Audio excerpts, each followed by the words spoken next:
1970 সালে আমি এই বিদ্যালয়ে নিয়োগ পাইছি 2014 সালে অক্টোবরের 13 তারিখে আমি জয়েন করছি এই বিদ্যালয়ে। আর বাপ তো এক সময় 16 সালে ছিলাম 11 মাস, আবার এই চলতি মাস থেকে গত মাস থেকে আবার ভারপ্রাপ্ত। আমার অনুভূতি হলো যে অনেক পেশাই থাকে, কিন্তু শিক্ষকতা পেশা আমার কাছে খুব ভালো লাগে এই জন্য, কারণ আমি অন্তত সমাজের কিছু মানুষকে অন্ধকার থেকে আলোতে আনতে চেষ্টা করছি। আমাদের গত বছর পাশের হার ছিল 86%, 40 জন। অন্য বছর রেজাল্ট ভালো ছিল, খারাপ ছিল না, কিন্তু 100% পাশও ছিল, কিন্তু গত বছর রেজাল্ট একটু করছে সারা দেশে, সেজন্য আমাদেরও একটু হয়েছে আর কি। সম্প্রতি দায়িত্ব পেয়েছি, দায়িত্ব পাওয়ার পর আমি অভিভাবক সমাবেশ করেছি 2 বার 10ম শ্রেণী নিয়ে, এবং যথেষ্ট সাড়া পেয়েছি। বর্তমানে আমরা ক্লাসে 10টার আগে এবং 4টার পরে এক্সট্রা ক্লাস করতেছি। 26 সালে যেন আমরা ভালো ফলাফল করতে পারি। তারা খুবই পরিশ্রমী এবং আন্তরিক।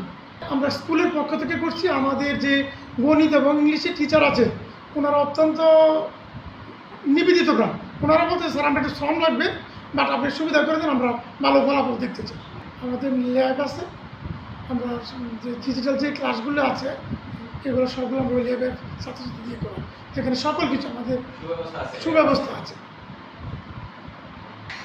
ডিজিটাল ক্লাস যখন করি এখন তাদের মাঝে একটা অন্যরকম অনুভূতি জন্ম নেয়, যে ডিজিটাল যুগের বলবেন ডিজিটালে ল্যাপটপে ক্লাস করতেছে বা মাল্টিমিডিয়া ক্লাস করতেছে, তারা খুবই আনন্দ ফিল করে। আমরা পড়াশোনার পাশাপাশি একটা এক্সট্রা ক্লাস এবং যথেষ্ট চেষ্টা করে বিভিন্ন, যেমন উপজেলা লেভেলে আমরা বেশ কয়েকবার পুরস্কার পেয়েছি, এবং আমাদের খেলাধুলা মাসিক যে খেলাধুলা অনুষ্ঠানগুলো আমরা করি, গত বছর আমরা অনুষ্ঠান করছি খুব গুছালো, আমরা চেষ্টা করেছি লেখাপড়ার পাশাপাশি ছাত্ররা অন্যদিকেও ডেভেলপ করতে পারে। ধন্যবাদ আপনাকে। মোবাইল ডিভাইস নিয়ে কোনো ছেলে বা মেয়ে আমার সীমানার মধ্যে ঢুকতে পারে না, এটা অন্য তারা জানে না। আমি ব্যক্তিগতভাবে সব কিছু ডিল করি সবসময়। মোবাইল ডিভাইস যে একজনের জন্য চাওয়াচাই করবো এটাও দিই না।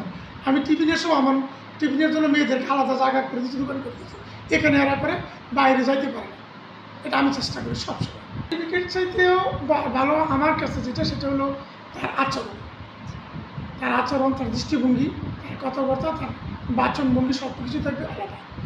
একটা লোকের সার্টিফিকেট আছে কিন্তু তার আচরণ ভালো না, আমি তাকে শিক্ষিত মনে করি না। আর একটা লোকের একটা সার্টিফিকেট তার আচরণ ভালো, লোকে তাকে ভালো করে, আমি তাকে শ্রদ্ধা করি, সম্মান করি। মাদক এবং বাল্য বিবাহের জন্য আমি স্কুলে আলাদা কমিটি করে দেওয়া আছে।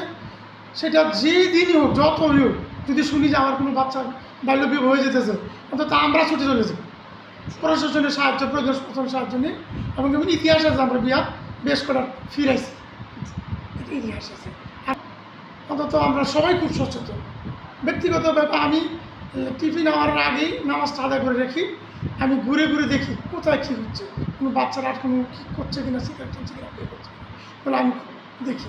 নিরোধক ক্লাব আমার আছে। মানুষেরই একটা স্বপ্ন থেকে, আমারও স্বপ্ন এই স্কুলটা যেন দেশ এবং জাতির উন্নয়নের জন্য কারিগর তৈরি করতে পারে। আমরা যারা আছি আমরা চেষ্টা করতেছি, এবং পাশাপাশি সমাজে যারা আছে তারা আমাদের চেষ্টা করে, সকল কাজই তাদের আমরা পাই। আমি হয়তো বা থাকবো না, একদিন এই প্রতিষ্ঠান যেন বলে যে এমন সারা চেষ্টা করে গেছিল, আজকে এখান থেকে সমাজের উন্নয়নকামী গুণী জ্ঞানীরা বাইরে হচ্ছে, যারা দেশ এবং জাতির সম্পদে পরিণত হয়েছে। এটা আমার প্রত্যাশা। ধন্যবাদ।